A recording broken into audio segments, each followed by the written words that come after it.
Hello friends, I'm Vinay Mote, nature and wildlife photographer, and today I'm going to talk about what is depth of field and how changing aperture affects depth of field. Aperture not only controls the light, however it also decides how much area is going to be in focus. So depending on your settings of aperture, total area of focus is going to change. In order to demonstrate this concept, I have done a simple setup in my backyard. I'm going to explain you the setup first, and then we'll talk you through few diagrams, and at the end we will take few sample shots and explain you the concept. So let's get started. Okay, so that's our camera which has got aperture within a lens. It has got sensor and it has got few glass inside. So imagine that's our subject. So all the light from sun falls on a subject, gets reflected and goes to the camera through glasses, through aperture and reaches the sensor. So that's the normal process, happens all the time.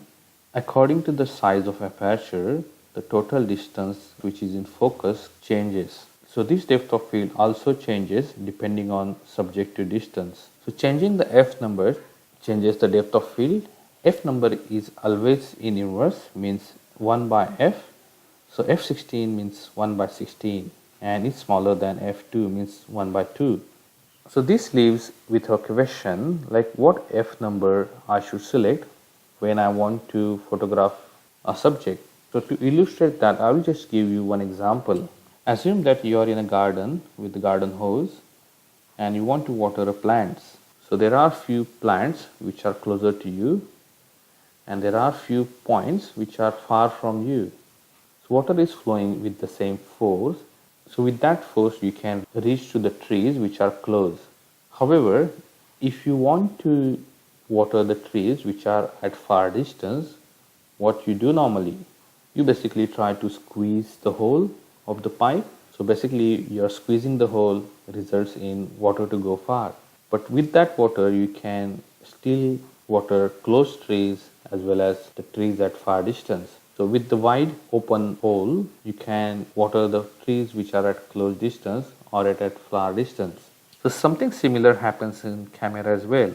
Smaller the hole or smaller the aperture, it can cover more, which means that it has more depth of field.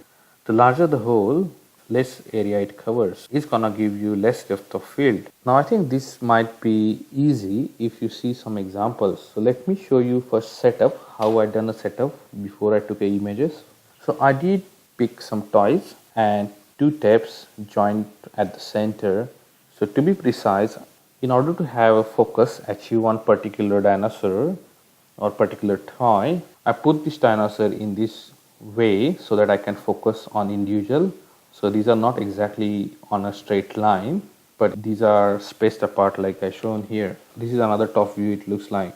This is from side view from the camera to the toys. So if I focus on a centered dinosaur, it looks something like this. Now in this image, as you can see, centered dinosaur is clearly focused. So depth of field is almost few centimeters. Hence, other dinosaurs which are at front and at the back are not in the focus.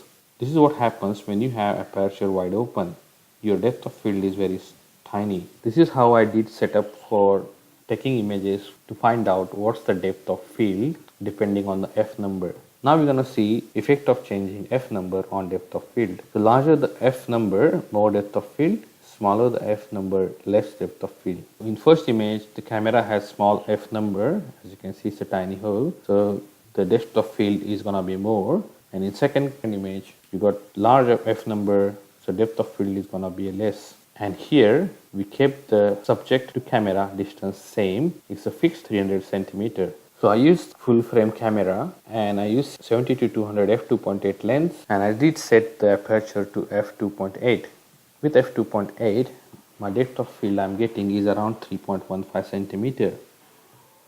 If I increase my f number to 5.6, now I'm getting depth of field of around 6.31 centimeter. And as you can see, the front and the back dinosaur is little bit clear.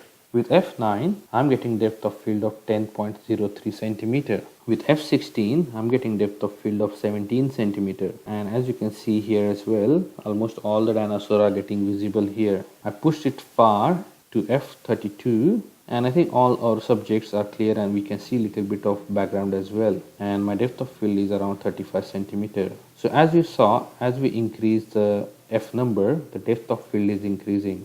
And if you go reverse way, reducing the f number, the depth of field basically reduces as well.